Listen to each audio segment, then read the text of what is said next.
The crashed stranger. The morning fog hung thick over the research station like a gray blanket when Dr. Marcus Webb heard the crash. He was brewing his third cup of coffee, trying to convince himself that another day of collecting soil samples might actually yield something interesting this time. The sound that shattered the silence wasn't the usual rumble of atmospheric processors or the distant call of native wildlife. This was metal meeting Earth at high speed, followed by the kind of silence that makes your stomach drop. Marcus set down his mug and grabbed his emergency kit. After 5 years alone on Kepler 442b, cataloging plant life and sending reports back to Earth that nobody seemed to read, he'd grown comfortable with solitude. The planet was classified as uninhabited, which made it perfect for a xenobiologist who preferred plants to people. But crashes meant visitors, and visitors meant complications. The smoke column rose from a crater about 2 kilometers east of his station. Marcus climbed into his all-terrain rover, its engine coughing to life. Like an old man with too many regrets, the journey took him through dense forests of purple-leafed trees that swayed without any wind, their movements synchronized in ways that still puzzled him after all these years. When he reached the crash site, Marcus expected to find the wreckage of a supply drone or maybe a survey probe that had wandered off course. What he found instead made him question whether the isolation had finally gotten to him. The ship was small, organic-looking, with curves that seemed grown rather than built. Steam hissed from cracks in its hull, and strange symbols glowed faintly along its sides before flickering out like dying stars. The pilot's compartment had been torn open during impact. Inside, barely conscious and bleeding a luminescent blue fluid, was someone who definitely wasn't human. She was tall and slender, with skin that shimmered like moonlight on water. Her hair was silver white, and when she opened her eyes to look at him, they were the deep purple of Kepler's twin sunsets. "Hey there," Marcus said softly, the way he might approach a wounded animal. "I'm going to help you, okay? You're safe now." She tried to speak, but only managed a weak sound that might have been words in a language he'd never heard. Her breathing was shallow, and the blue fluid that passed for blood was seeping from several wounds across her torso. Marcus had patched up his share of cuts and scrapes over the years, but this was beyond his expertise. Still, he couldn't just leave her to die. He carefully lifted her from the wreckage, surprised by how light she felt despite her height. Her skin was warm to the touch, almost feverish, and she mumbled something that sounded urgent as he carried her to his rover. During the ride back to his station, she drifted in and out of consciousness, sometimes gripping his arm with surprising strength. Marcus converted his guest quarters into a makeshift medical bay, using every antiseptic and bandage. In his emergency supplies, he worked by lamplight, cleaning her wounds and trying to stop the bleeding with pressure bandages. Her anatomy was similar enough to human that basic first aid seemed to help, though he worried about infection or allergic reactions to his medical supplies. As he worked, he found himself talking to her, partly to keep himself calm and partly hoping his voice might be comforting. "My name's Marcus," he said while cleaning a particularly nasty gash on her shoulder. "I'm a scientist, studying the plant life here. Been alone for 5 years now, so you'll have to forgive me if my bedside manner is a bit rusty." Her eyes fluttered, open again, focusing on his face with obvious effort. This time when she spoke, he caught something that almost sounded like "thank you" in heavily accented English. It was progress. "You speak English?" he asked, but she'd already slipped back into unconsciousness. For the next 3 days, Marcus barely left her side. He monitored her temperature, changed her bandages, and tried to coax water between her lips when she was lucid enough to swallow. His research logs went unwritten, his sample collections forgotten. Nothing seemed as important as making sure this stranger survived. On the 4th morning, she woke up properly for the first time. Marcus was dozing in the chair beside her makeshift bed when he heard her voice, clearer now and definitely speaking English. You... you saved me?" she said, her voice like wind chimes in a gentle breeze. Marcus sat up, rubbing sleep from his eyes. "How are you feeling? Are you in pain?" She tested, moving her arms and legs, wincing slightly. "Better, much better. Your medicine works well on my kind." She paused, studying his face with those remarkable purple eyes. "I am called Zara." "Marcus," he replied. "And I have to ask, what's your kind? Where did you come from?" Zara's expression grew sad, and she looked away toward the window where Kepler's twin suns were painting the sky in shades of orange and pink. "I am Thessarian. My home is gone." "Gone? What do you mean, gone?" "Destroyed," she whispered, "by those who feared what we might become. I am perhaps the last of my people." Marcus felt a chill that had nothing to do with the morning air. "The last? How is that possible?" Zara sat up slowly, accepting the cup of water he offered. "My people. We're explorers, scientists like you. We traveled between stars, sharing knowledge, helping other species develop technology to improve their lives. But some saw this as interference, as a threat to their own power." She sipped the water carefully before continuing. "A coalition of species formed against us. They said we were too advanced, too influential. They gave us an ultimatum: stop our missions of aid and retreat to our home system or face consequences. And you refused?" "We tried to negotiate. We offered to limit our activities, to work within their guidelines. But they had already decided our fate." Her voice grew quieter. "They used a weapon that turned our sun into a weapon. My entire world, everyone I ever knew, gone in moments of solar fire." Marcus sat back, struggling to process what he was hearing. "How did you escape?" "I was on a research mission in a distant system when it happened. By the time I received the distress signals, there was nothing left to return to. I've been running ever since, trying to stay ahead of the hunters they sent to finish what they started." "Hunters?" Zara nodded grimly. "They cannot allow any Thessarian to survive. We carry too much knowledge, pose too great a risk of revenge. So they hunt us across the galaxy, one by one." Marcus stood up and walked to the window, staring out at the peaceful forest that surrounded his station. "And you crashed here while running from them?" "My ship was damaged in the last encounter.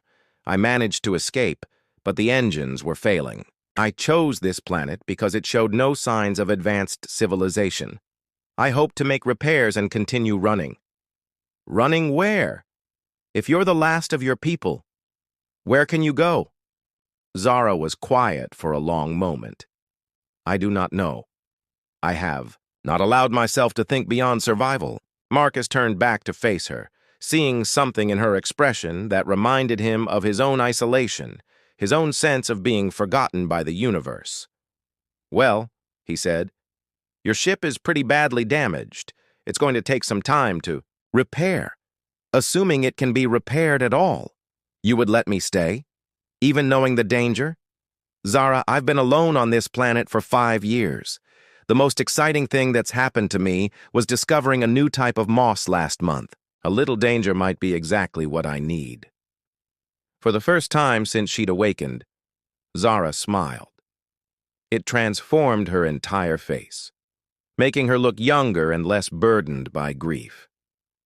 "You are either very brave or very foolish, Marcus Webb." "Probably both," he admitted. "But you said it yourself. You're safe with me now." And I meant it. As the twin suns climbed higher in the alien sky, Marcus realized his quiet life of scientific solitude was about to become much more complicated. But looking at Zara, seeing hope return to her remarkable eyes, he found he didn't mind at all. Building trust and new beginnings. The next few weeks fell into a rhythm that surprised Marcus with how natural it felt. Zara recovered quickly once her body adjusted to the local environment and his improvised medical care. Her strength returned, along with her curiosity, and soon she was asking questions about everything from his research equipment to the purple-leafed trees that dominated the landscape. "Your planet is beautiful," she said one morning, standing beside him as he collected samples from a grove of particularly interesting specimens. "So peaceful, so alive." Marcus watched her touch one of the trees, her expression gentle and wondering. "It's not my planet," he said. "I'm just visiting, like you, though I suppose 5 years is a pretty long visit." "Why do you stay here alone? Surely your people have need of someone with your knowledge." Marcus considered the question while sealing his sample containers. It wasn't one he'd allowed himself to think about very often. "I came here to escape, I suppose. Bad divorce, dead-end career, too many disappointments back on Earth. This place offered me the chance to do meaningful work without having to deal with people who didn't appreciate it. And now? Do you still feel the need to escape?" He looked at her, noting how the alien sunlight made her silver hair seem to glow. "I'm starting to think maybe I was running from the wrong things." Zara had been studying the wreckage of her ship with increasing frustration. The damage was extensive, and while Marcus had some engineering knowledge, the Sarian technology was far beyond anything he'd encountered. Still, they worked together each day, salvaging what they could and jury-rigging solutions with whatever materials his research station could provide. "The power core is intact," Zara explained one afternoon, her hands deep in the ship's exposed systems. "But the navigation system is completely destroyed. Even if we can make it fly again, I would have no way to plot a course to anywhere safe." "Define safe," Marcus said, handing her a tool from his kit. "Somewhere the hunters cannot find me. Somewhere I can continue my people's work without endangering others." She paused in her work, looking thoughtful. "There are stories of worlds beyond the reach of galactic politics, wild spaces where refugees and outcasts build new lives. Sounds lonely, less lonely than being the only survivor of genocide." Marcus set down his tools and studied her profile as she worked. "What was your work? Before all this happened?" Zara's hands stilled. "I was a cultural bridge builder. I studied how different species could cooperate, how their unique strengths could complement each other to solve problems neither could handle alone." "That sounds important." "My superiors thought so. We had just made contact with a species called the HFY, who had developed remarkable biotechnology but struggled with mechanical engineering. Meanwhile, the Rigelian collective had mastered space travel, but couldn't sustain life on the worlds they discovered." Marcus began to see where the story was heading. "And you helped them work together?"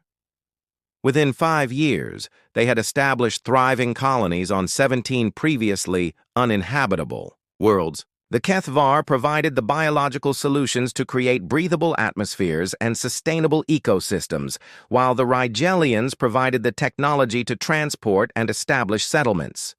"That's incredible. You helped create entire new civilizations." Zara's smile was tinged with sadness. That was exactly the problem. The coalition saw us as a threat to the established order. They claimed we were creating dependencies, that our interference would lead to chaos if we ever disappeared. So they made sure you disappeared. Yes, they fulfilled their own prophecy. That evening, as they shared a simple meal in Marcus's station, he found himself thinking about his own life choices. "You know, I've spent the last 5 years cataloging plant life that nobody on Earth seems to care about. My reports get filed away, my discoveries get ignored. Sometimes I wonder if I'm making any difference at all." "Every discovery matters," Zara said firmly, "even if its importance is not immediately recognized. My people believe that knowledge shared freely would eventually find its way to those who need it most. Even if the knowledge sharers pay the ultimate price?" Zara was quiet for a moment, staring into her cup of tea. "I used to think the price was worth paying. Now, I am not so certain. What good is knowledge if there is no one left to share it?" "Maybe that's the wrong question," Marcus suggested. Maybe the question is, what good is knowledge if fear prevents us from sharing it at all? Over the following days, they managed to get Zara's ship powered up enough to run diagnostics. The news was mixed. The vessel was space-worthy enough for short-range travel, but without a functioning navigation system, any journey would be essentially blind. I could try to reach one of the outer colonies, Zara mused, studying star charts on Marcus's computer. But without knowing current political situations, I might fly directly into hostile territory. Or, Marcus said carefully, you could stay. Zara looked up from the charts, surprise evident in her purple eyes. Stay? Here? Why not? You said yourself this planet is beautiful and peaceful. You could continue your research, maybe find new ways to help species cooperate, and... He hesitated, then pressed on. I could use a partner, someone who understands what it means to be passionate about discovery. Marcus, the hunters, haven't found you yet. This is a backwater planet in an uncharted system. As far as the galaxy is concerned, we don't exist. Zara stood and walked to the window, looking out at the purple forest swaying in its mysterious synchronized dance. I have been running for so long I had forgotten what it felt like to consider staying anywhere. Then maybe it's time to stop running. She turned back to him, her expression thoughtful. Your people would accept an alien researcher? Marcus laughed. My people barely remember I exist. Besides, who says they need to know? We could work together here, continue both our research projects, maybe even find ways to combine human and Thessarian knowledge. A cultural bridge between two species of one each? Start small, right? For the first time in weeks, Zara laughed, a sound like crystal bells ringing in harmony. You realize this is exactly the kind of thinking that got my entire species marked for extinction? Then maybe it's time someone proved the galaxy wrong about cooperation being dangerous. Zara studied his face for a long moment, as if trying to read his soul through his eyes. You would take such a risk? For someone you barely know? I've gotten to know you pretty well these past weeks. You're brilliant, dedicated, and you risked everything to help others. Besides, Marcus grinned, what's the worst that could happen? We revolutionize xenobiology and accidentally create galactic peace. The worst that could happen is the hunters find us and destroy everything you've built here. Then we'll deal with that if it happens. But I refuse to let fear make my decisions anymore. Zara walked back to the star charts, but Marcus could see her expression had changed. There was hope there now, mixed with the caution. We would need to be careful. Maintain the appearance of a standard research station. Keep our combined work hidden until we understand its implications. So you'll stay? She looked at him. Then at the data displaying her ship's limited options, then out the window at the alien world that had become their sanctuary. I have spent months believing I was alone in the universe. Perhaps it is time to accept that I do not have to be. Marcus felt something tight in his chest, finally relax. Well then, partner, I think we have a lot of work to do. As the twin suns set over Kepler 442b, painting the sky in brilliant shades of purple and gold, two scientists from different worlds began planning a future neither had dared to imagine. In the distance, the purple trees swayed in their eternal dance, as if welcoming the newest member to their peaceful world. Sometimes the universe conspires to bring together exactly who needs to find each other, Marcus thought. And sometimes, all it takes is someone willing to say, "You're safe with me now." SEO-optimized YouTube. Title, Alien Crashes on Remote Planet. What this lonely scientist did next will restore your faith in humanity. YouTube description, experience an incredible HFY story about Dr. Marcus Webb, a lonely human scientist who discovers a crashed alien ship on his remote research planet. When he saves the mysterious Thessarian refugee Zara, their unlikely friendship becomes a beacon of hope in a hostile galaxy.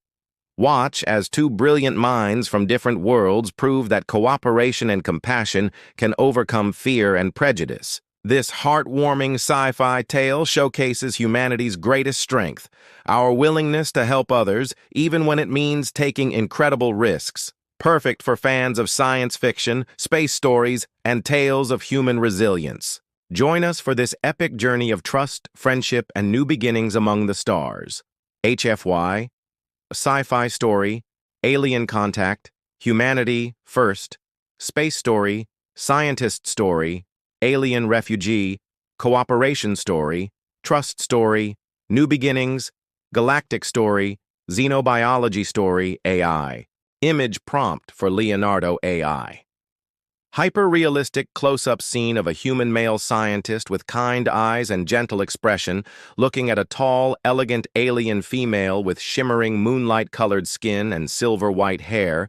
Her eyes are deep, purple like twin sunsets. They are standing in a futuristic research station with soft lighting, purple-leafed alien trees visible through large windows. Emotional moment of trust and hope. Cinematic lighting, 1920x 1080, photorealistic detail,